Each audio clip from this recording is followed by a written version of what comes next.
We're going to talk today about online newspapers. For those of you who don't know me, my name is Lisa Dougherty. I'm a genealogist, professional genealogist. I spent a lot of my time pre-COVID doing classes and volunteer sessions and basically doing quite a bit of public outreach for people. A lot of, my interest is in helping other people to learn how to do their own family history. I also do it for hire. So if people are interested, I also do that because there's always people that are just, I want somebody else to do it for me. So whatever works.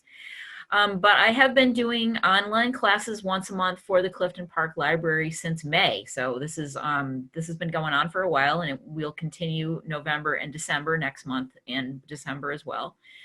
And this month's topic is using online newspapers to discover your family history.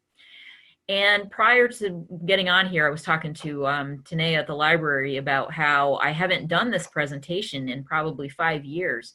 And it was fairly outdated when I went and started looking through it. So I had to update it a little bit. That's what happens in the world of technology, is that things change, websites change, more and more things become available, which is great because if you haven't done any online newspaper research recently, it's probably changed quite a bit since the last time you did it. So it's worth another look. So today we're gonna just kind of work on just some information about what online newspaper searching entails. We're gonna come up with, I'm gonna show you some search strategies, mostly things that have worked very successfully for me. I do a lot of online newspaper searches. I probably use newspaper searches daily. I use a variety of different databases.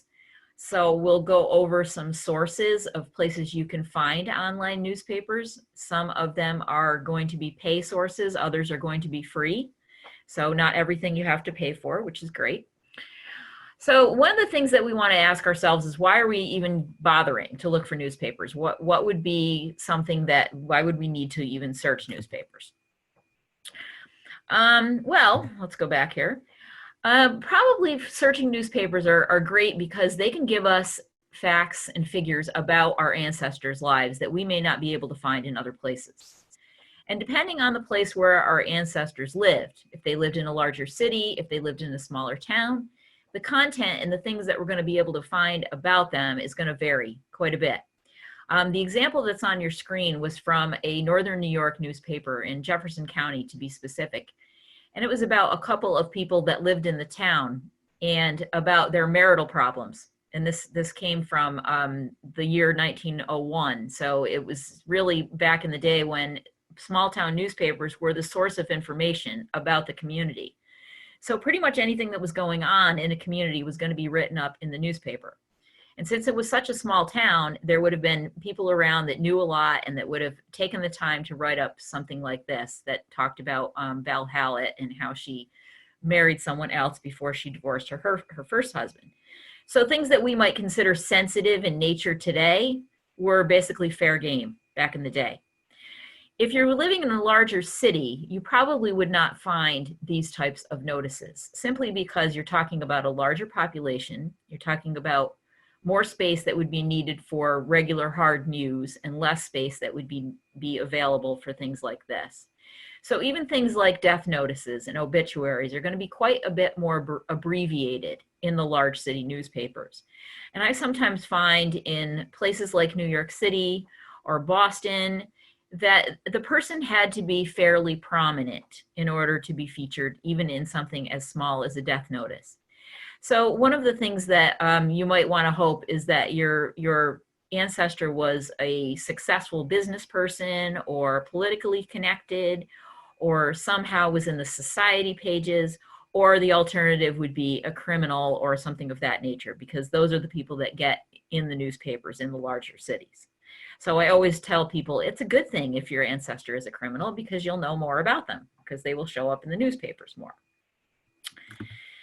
So newspapers have been published in this country since 1709. So even before the United States was the United States, there were forms of newspapers being printed. A lot of the early newspapers, if they exist, are digitized and have been put online. It's going to be when you run into the more modern newspapers that you're not going to find as many online. So generally, in terms of availability, the earlier the paper, the better you are at going to be able to find it. The only issue with that is that early papers did not always survive, and they don't always exist for a particular area. So you're going to need to know, A, that a newspaper was published in the area you're interested in, and did it survive to be digitized? There are a couple of really good guides to newspapers, and we're going to be discussing those toward the end of this presentation, so you will be able to figure out that information. In 1783, there were only 35 newspapers in the United States, and 50 years later, there was more than 1,200. So as people moved around, as people became more literate, as people began to depend on these types of things to get their news, there became more and more opportunities, and people were publishing more newspapers, and they were becoming much more mainstream as you moved into the 19th century. The invention of the linotype machine in 1884 made publication faster and easier. So of course this made newspapers more affordable and more available to the average person after 1884. So that's why you see this explosion of newspapers, and maybe in cities like Albany and Troy and Schenectady, they had several newspapers published in the late 1800s. So you will see those kinds of things, those trends happening as a direct result of the invention of the linotype machine. In the 1800s, you would see things that like short death notices. So you would see something like, Mr. Clyde Jones died on the 14th of this month. And that would be about it for what you would see. Of course, we know in New York State that death records were not kept until after 1880. So if you can find a death notice for someone in a paper before 1880, then you will have a source for their death date, which you may not have from any other place. So that becomes very important to be able to find things like this in newspapers. You start to get longer obituaries toward the later half of the 19th century. And again, depending on how prominent your ancestor was, how notorious your ancestor was, where your ancestor lived, those obituaries are going to vary in length and in scope. The other thing to look out for is just because you get a long obituary and you get a lot of details in an obituary for your ancestor doesn't always mean that it's very accurate. There can be plenty of things that are written in an obituary that are not true. And that's because the family generally supplied the information for the obituary, or a third party generally supplied the information. So sometimes these tend to get a little embellished. At the least, there are definitely going to be variations in spelling of names, even dates that are incorrect. So just because it appears in the newspaper doesn't necessarily make it completely 100% correct. So what are the types of things that you can expect to find in a newspaper that you'd be searching for? Well, there are a very, very wide variety.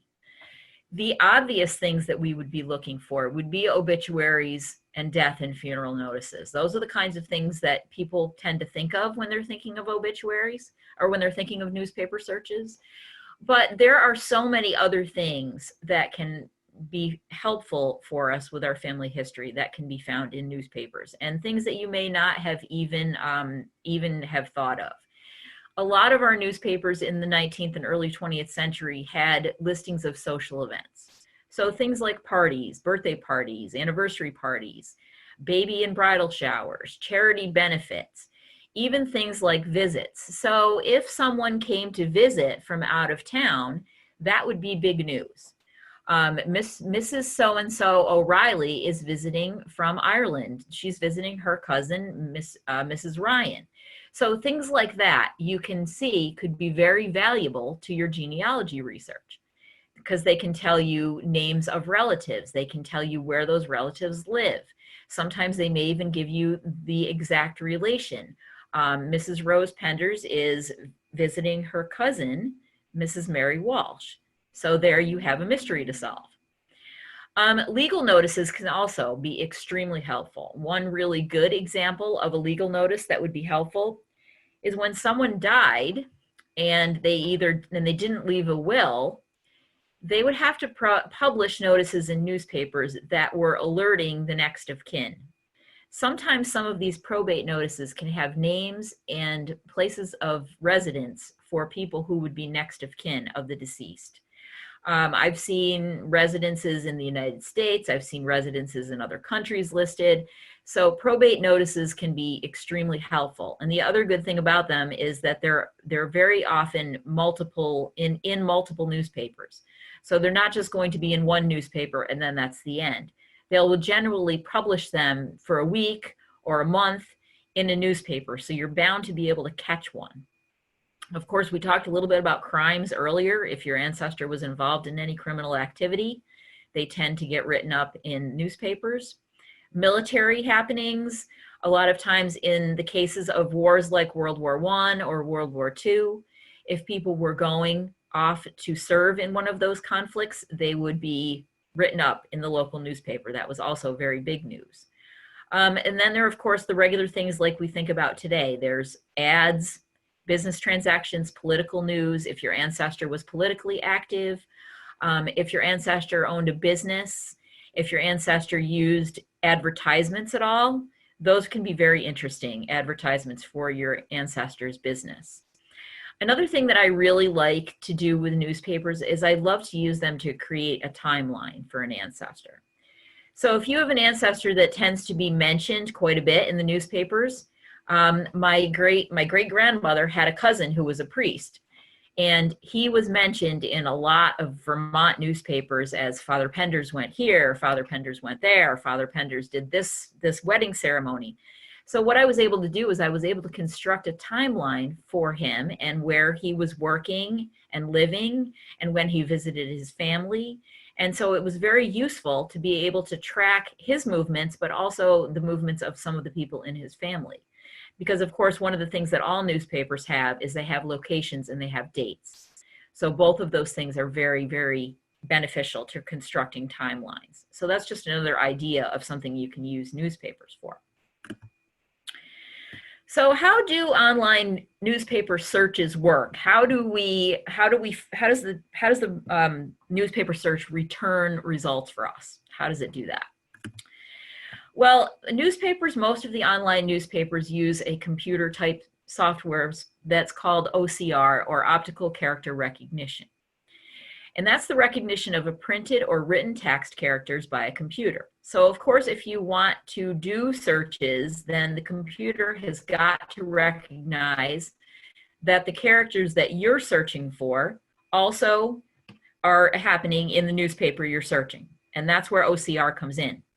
The computer is scanning the text of the material. So in other words, the online newspaper pages that have been scanned, the computer scans them and looks text by text character for what you're looking for. So I'm not a computer person. I'm not a techie person at all. All I know is that when I put something in a search box and then I ask whatever website I'm using to search the computer to search the newspaper, it comes up with information for me, and usually fairly quickly. So this is done in a split second. So one of the big things that tends to trip people up is definitely searching. So searching can be an issue. And what I can tell you about searching is what I tell everybody about searching and about searching anything in general. Be prepared to do a lot of searches and to have the vast majority of them be unsuccessful. That's just the nature of searching. I always say that if I do 10 searches, say, of any given newspaper site, then 7 of them are going to come up unsuccessful. And the reason for that is because what you're doing is you're just kind of picking through. You're trying to come up with words, combinations of words, dates, different search criteria that's going to work and find what you're looking for. So it's really an experiment. Every single time you go in and you try to do a search, you're experimenting with your words and with your positioning to make something work. So searching there's a lot of different ways you can search, and no one way is going to work in any one particular situation. You just have to basically do it and mess around with it and just keep doing it. And by all means, probably one of the most important things is that you need to be persistent. If you work on it for a while and you're getting nowhere, get up and walk away and come back to it again. You really do need to be persistent. One of the things that I like to do, and one trick that has worked very much for me, is to put things in quotes. If we put something in quotes, like a phrase, and one of the things I often put in quotes are names.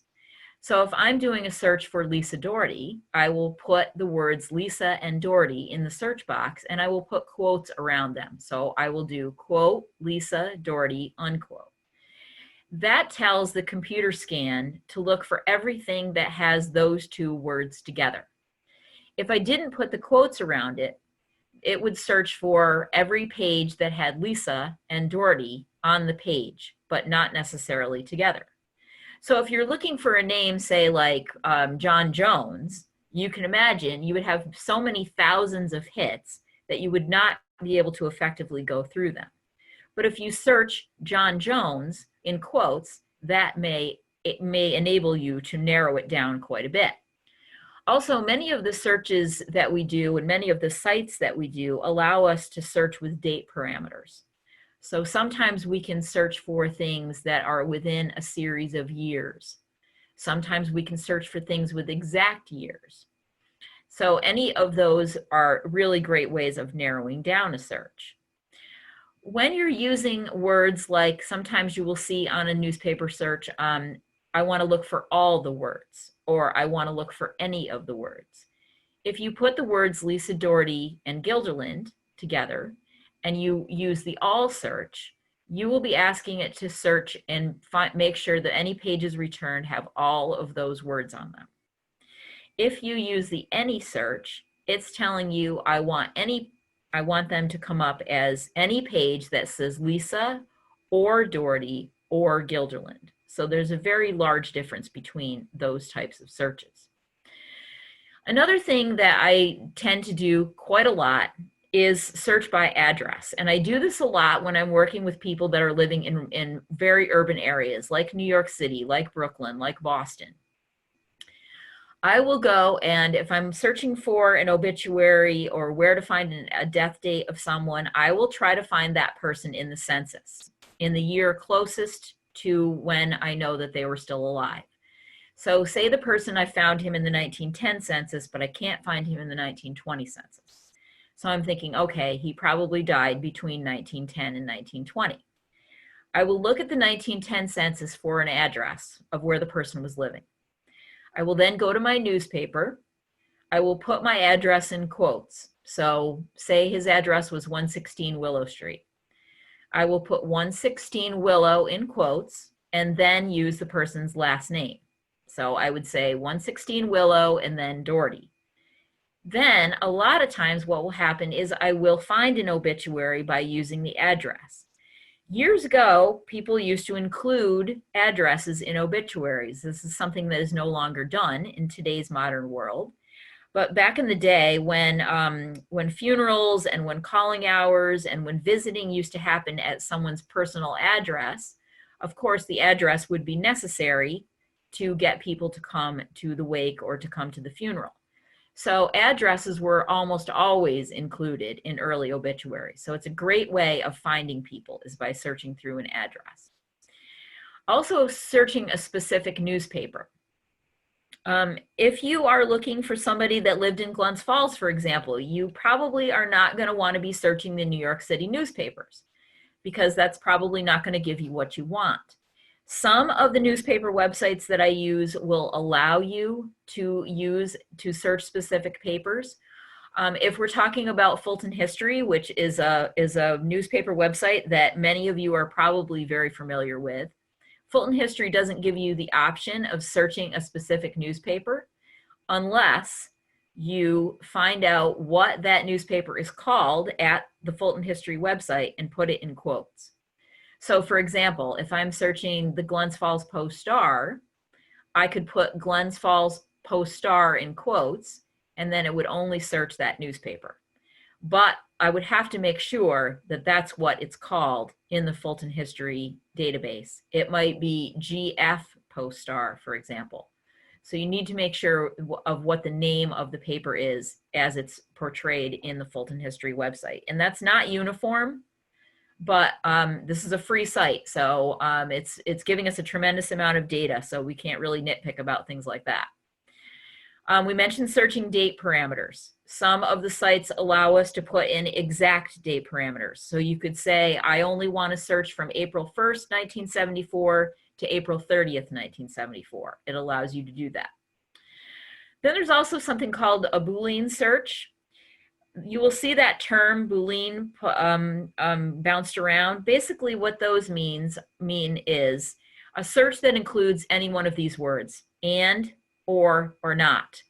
These are very simply similar to what the all and any searches are. For example, if you do a search for something that says, I want to find everything that says the words Lisa and Dougherty. So that's going to find every word on the page that says Lisa and every word on the page that says Dougherty. If I search or, it's going to be exclusive. I want Lisa or Dougherty, but not both. Or if I search not is actually a really great search, because sometimes you might be dealing with a name that is the same as a place name. So you might want to say, I want to search Lisa Dougherty, not Dougherty something. So it will return information based on you using these Boolean search parameters. Again, it's going to be an experiment. Each newspaper website is going to have tutorials, or they're going to give you suggestions about how best to search their site. Some of these newspapers may even have YouTube videos, and I highly suggest that you look at YouTube videos because they can be very informative. And I don't know about you, but I'm a visual learner, so I like to see things in front of me. And if I can see somebody doing a search, that's going to be extremely helpful for me. So definitely check out YouTube for any of the newspaper databases that you're using. And experiment and practice. Those are definitely things that you're going to be doing a lot of. And again, approximately 7 out of every 10 searches are unsuccessful. So be persistent and keep trying. All right, so we know how to search them. We're learning how to search them, but where can we find them? Where can we find online newspapers? There's a really good guide to online historical newspapers at Google. So if you put in online news Supersite, you are going to find this website that gives you a great guide to online historical newspapers. This is going to be arranged by state. It's going to be arranged by country. It's going to allow you to find newspapers that are in both free and paid databases. So it is going to give you a very good, comprehensive bunch of information about newspapers.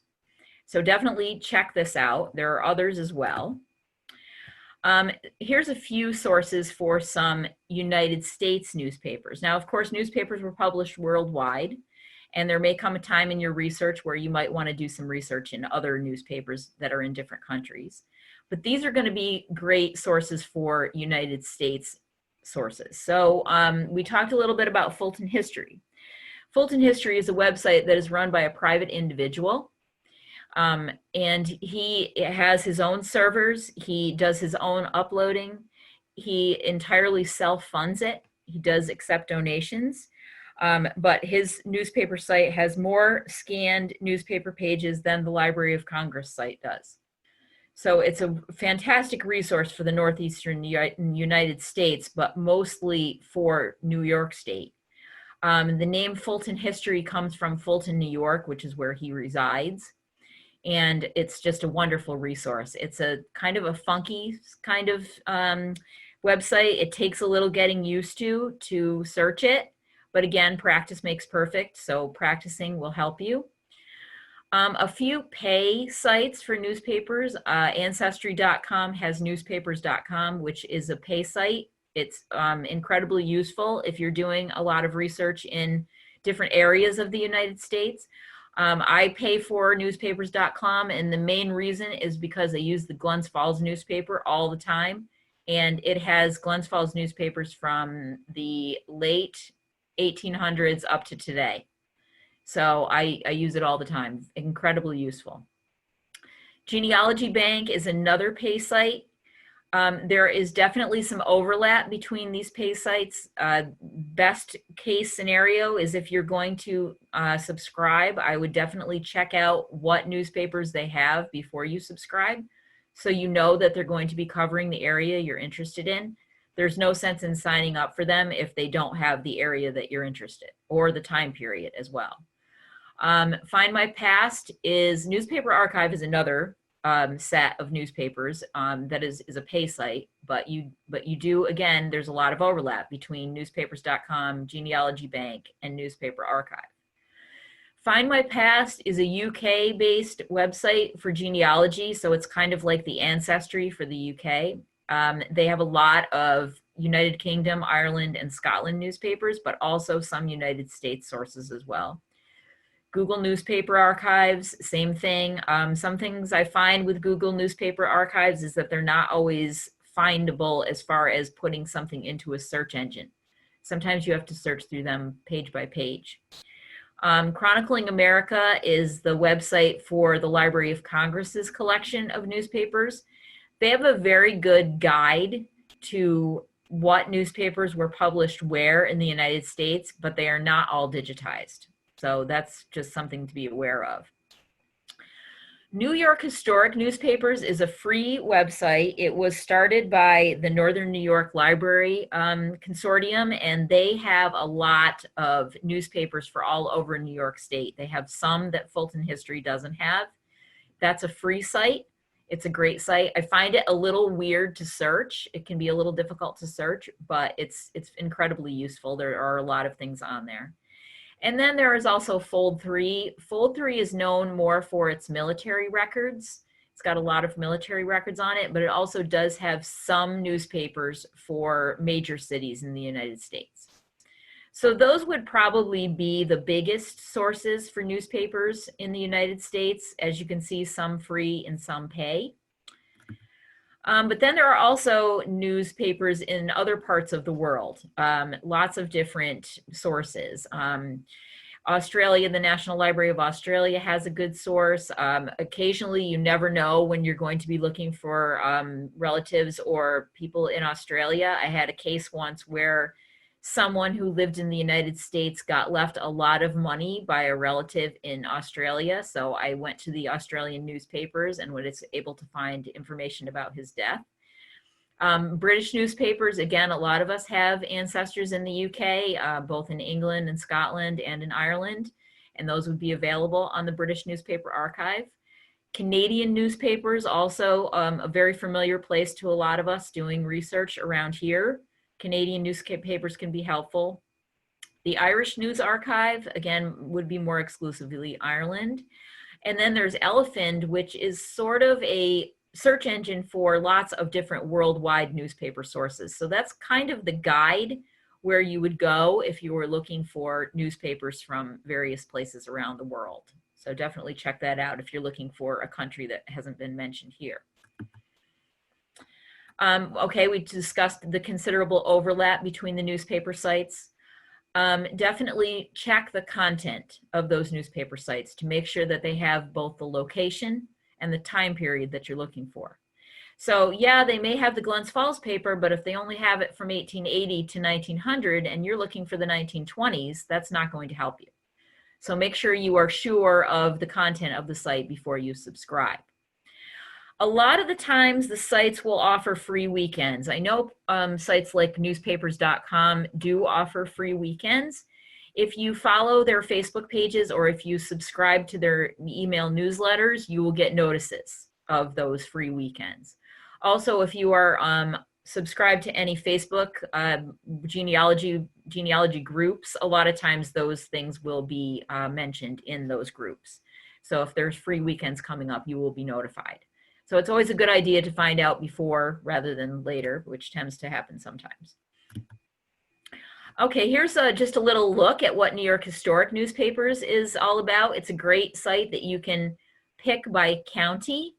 So you can click on any one of these New York counties and they will give you a list of the newspapers that they offer and the time periods. So you can look and see if there is something available for the place and time period that you're interested in.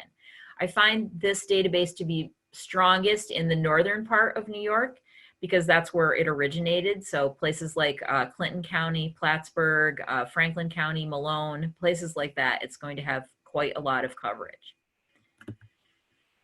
Okay, so we want to use our newspapers not only for birth, marriage, and death notices, but we want to know something about our ancestors' everyday lives, about the places they lived, about their cultures, and newspapers can certainly help us do that. Something that a lot of people are not aware of is that there were ethnic newspapers published in the United States. Different ethnic groups, of course, when they came to the United States, they would want to know news of their homeland. They would want to know news about the communities that they were living in. They would want to know news about other communities of their ethnicity in other places in the United States. So most larger cities had these ethnic newspapers, and these are just a couple of them that were somewhat local or at least in the Northeast. You know, a lot of people may not know that Albany had a German newspaper at one time. African-American newspapers in the major cities, New York and Washington. The Boston Pilot was a nationwide circulation newspaper for the Irish population. There are Italian and Jewish and Polish and all different types of online or newspapers that were published for ethnic communities. And of course, a lot of these newspapers were published in the language that was native to that particular group. So the Polish newspaper called The Guard is going to be in Polish. The German newspaper from Albany is going to be in German. So of course, it helps if you can read German or if you can at least use Google Translate to try to figure out what you're looking at. So be aware that those types of newspapers are going to be in the language of the ethnic group that they represent. So if your ancestor was in any kind of a larger or major city, definitely check to make sure there was some kind of ethnic newspaper.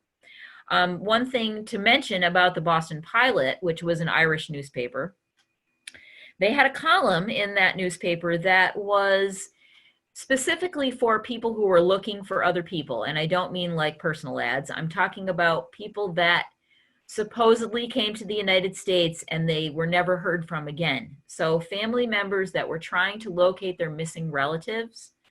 There was a column that ran for about 75 years in the Boston Pilot where people would put ads looking for their family members. And this can be a great way of finding out where your Irish family may have come from.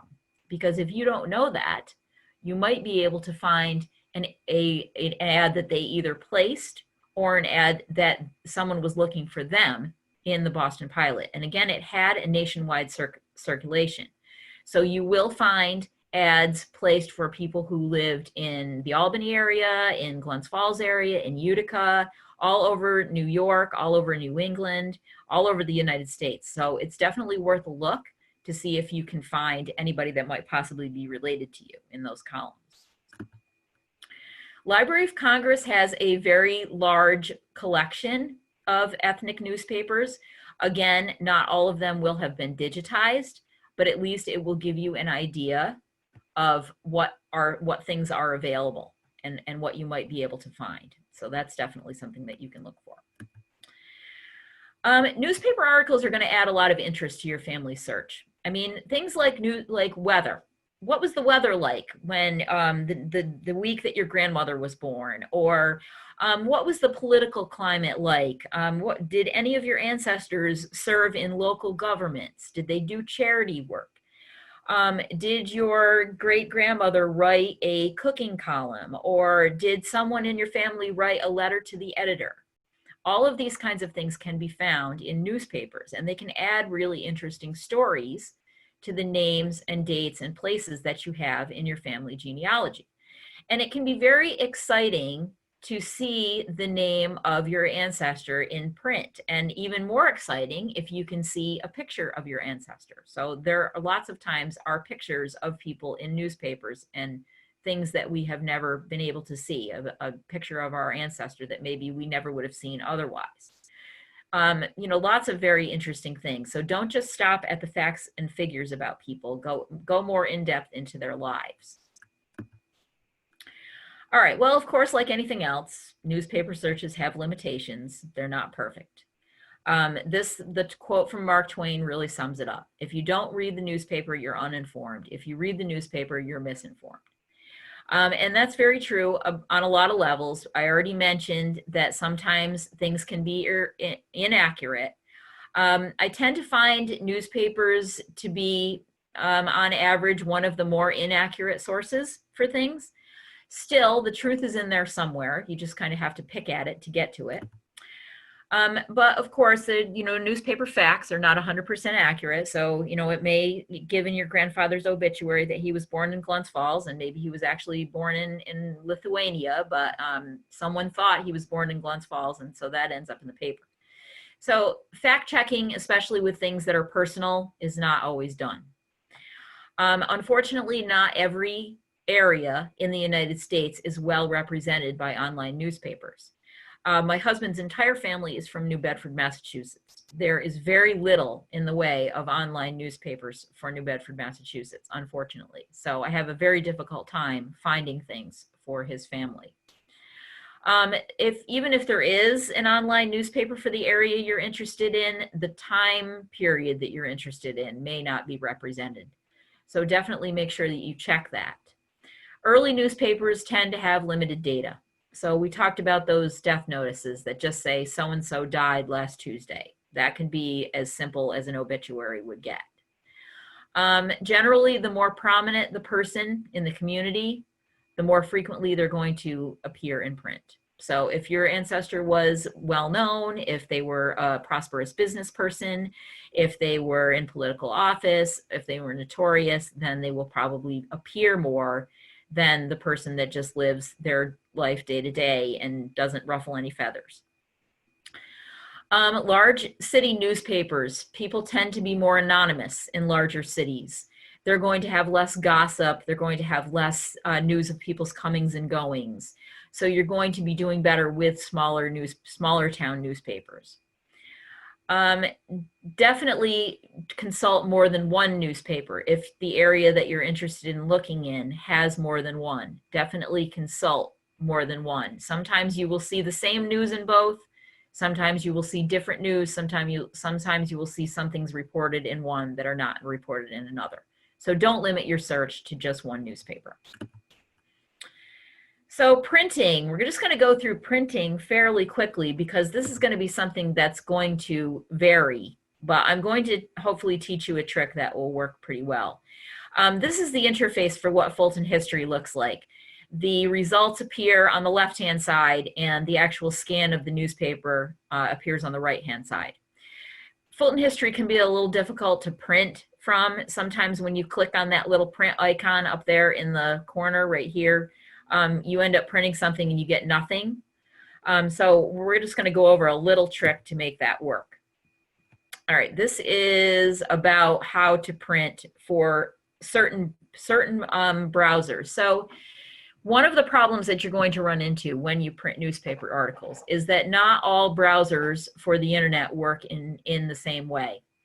So the way things are printed is connected to whatever browser you're using. So if you're using Google Chrome, if you're using Mozilla Firefox, it's going to print things in a different way. So you need to be aware of how your browser works with printing. This is an interface for New York historic newspapers. You can tell the printing is here, up here. There's also cutting out different newspaper articles that you can do. You have a choice of downloading a PNG file or a PDF file. There are lots and lots and lots of different options. So depending on what newspaper database that you're looking at, that's what you're going to have to experiment with. You're going to have to experiment with their options.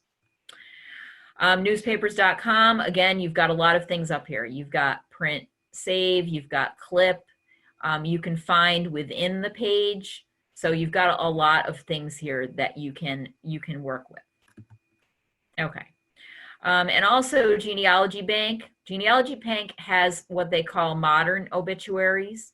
And that's going to be obituaries that are from 1990s to today. And it's searching, what it's doing there is searching online newspapers. So if you're interested in more modern obituaries, a Genealogy Bank subscription might be for you.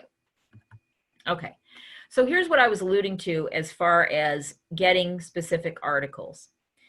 So if you are going through and you found an article that you're interested in and you would like to save it, Windows operating system offer a screenshot. And I'm sure if you are working on a Mac, that a Mac also does the same thing, that they will allow you to take a screenshot. But the way to do it on Windows is you would click the Shift, Windows, and S keys on your keyboard all at the same time. So you want to be printing all three of them at the same time. You want to be hitting all three of them.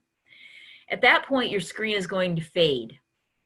You can then take your mouse and you can select the article by dragging the mouse around the article that you want. When you let go of the mouse button, that article is going to be automatically saved to your clipboard. You can then open a Word document and paste that article into the Word document.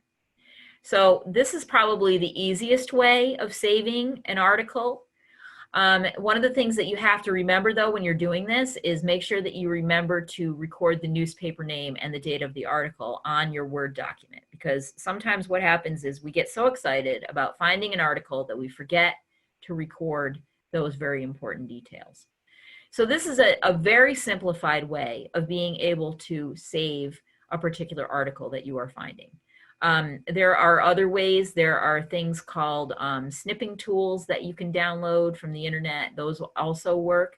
But basically taking a screenshot is going to be the easiest way. And then that way you can bypass all of the different browser type issues with regard to printing. So definitely this is the easiest way. When I found out how to do this, it basically changed my life. So it's a good thing.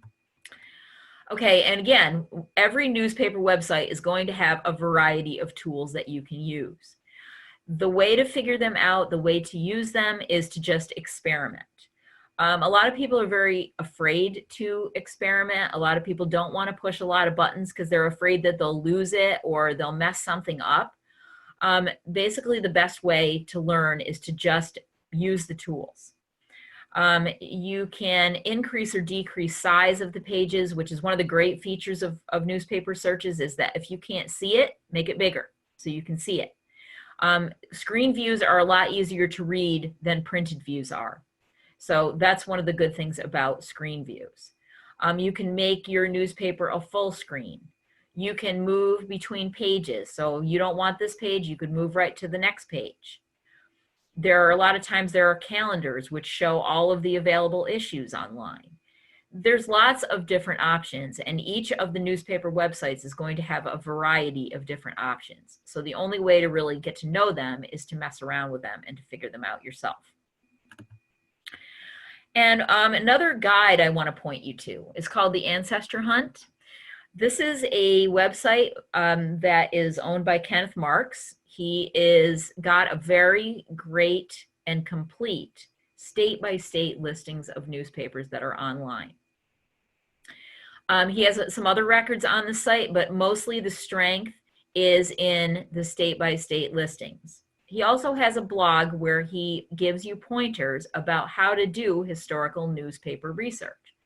I would definitely recommend that you read his blog and read these lessons because they're very helpful about how to search newspapers to find exactly what you're looking for. If you're looking for newspapers that are out of state and it's an area that you're not familiar with, I would recommend that you go to the state-by-state listings and look down through those listings to see if newspapers are available online for your particular area. So this is the Ancestor Hunt, and it's very useful for finding newspapers in places that you might not be familiar with. Okay, we moved through that very quickly. If anybody's got any questions, please, you can type them in the chat box, and Taneo will let me know, and we'll answer them. It's definitely an overview. This is definitely an overview. The whole intent is to get you to go out and look for sources for newspapers and look for tutorials about how to search them, because they're definitely out there, and you're going to be able to find tutorials about the individual databases that will help you to search them more efficiently. We do have one question, Sure. Lisa. What is Ask Stemming in Stemming newspapers? Okay. Stemming is kind of a thing that if you, and especially on the Fulton History website, you will see a little box that you can check that says stemming. If you check that box and you put words in the search box, so let's go back to the Lisa Dougherty Guilderland example. What that's going to do is that's going to find those words close together. It's not going to necessarily find them right next to each other, but it's going to find them close together. So that's what stemming means. It means that you're extending out from your words that you have to create stems between words. So we might find the word Lisa, and then 5 words later find the word Dougherty, and then 5 words later find the word Guilderland. So it's extending out the area around those words, finding them sort of together. So this can be very useful because you might want to find a certain name in a certain place, but you don't necessarily want to put the whole thing in quotes. So for example, if you say Lisa Dougherty Guilderland and you put that in quotes, it's telling the search to find only those 3 words together. But if I want to find Lisa Dougherty who lives in Guilderland or who works in Guilderland, I might just put Lisa Dougherty Guilderland and then click the stemming. And then that will tell the computer to find where those 3 words are occurring close together. It's also done a little differently at the New York Historic Newspapers website. There you can choose an option that says find the words within 5 words of each other, or find the words within 10 words of each other. So that's a difference between those 2 websites, is that Fulton History does the stemming and New York Historic does the within 5 words or within 10 words. They're basically the same thing. They're just called something a little different at the different websites. So anything else? I don't see any other questions right now. If we want to give people a minute or 2 to type them in, do you want to just give us a quick preview of what your next 2 presentations will be? That would be great if I knew what they were. No, I can look. I can look on my calendar. Yeah, I don't know off the top of my head, so I have to look, and hopefully I put them in my calendar. But let's see. I know they're in here. I just got to look. Topics. Okay, so the next one will be on Monday. No, hold on. I went a month ahead of myself. It's going to be on Monday, November 9th. And the topic is going to be organizing your genealogy research. And that is something that all of us struggle with, believe me. And at the moment, I'm struggling with coming up with the organization program. So, I can tell you that I'm struggling with that myself. So that's going to be organizing your genealogy research. It's basically going to be tips about what do I do with all my papers? How do I organize my online files? How do I organize my research process? So we're going to hit on all of those things a little bit. And then December, it's going to be December 14th, which is also a Monday. And the topic is going to be brick wall research. So all of us who do genealogy, we know that we run up against these brick walls and these people that are very difficult to research, and we've tried everything we can think of. And basically in December, we're going to talk about some suggestions for getting over those brick walls and how we can break through them using some things that maybe would not have occurred to you. So just some new resources to use for overcoming brick walls. So that's what's coming up. Great. We do have another question. Fulton History page has changed a lot. Have you used the new site? I have been trying to use it the last couple of days. It seems like it's been in and out. I know it's been, for the most part, back online, but he's had some real serious issues in the last probably 10 days. So he may have taken the time since he was down anyway to kind of reconfigure a few things. So I haven't had a lot of time with it yet, but hopefully in the next week I'll be able to mess around with it a little bit more. Hopefully it'll be a little easier to use. I don't know. We'll see what happens, but it's hopefully back online and there, because I almost feel like I'm a fish out of water when I don't have it to use for research. So it's really, really useful, and I use it a lot. Okay, the only other thing I see here is a thank you very much for your presentation. Oh, well, you're very welcome. It's my pleasure. As always, this is one of the highlights of my month for sure, to be able to get on and interact with everybody. And if anybody's interested in meeting with me in person, just send me an email and I'll give you, information about when those events are coming up. Basically, it's going to be in Albany at the Irish American Heritage Museum, and also in Moreau, in the town of Moreau, which is up in Warren County. So any of those, if you're interested, just send me an email and we'll get something on the calendar. All right. Okay. Thank you so much. Thank you, Lisa. We'll see you next month. Thanks. Bye-bye. Bye-bye.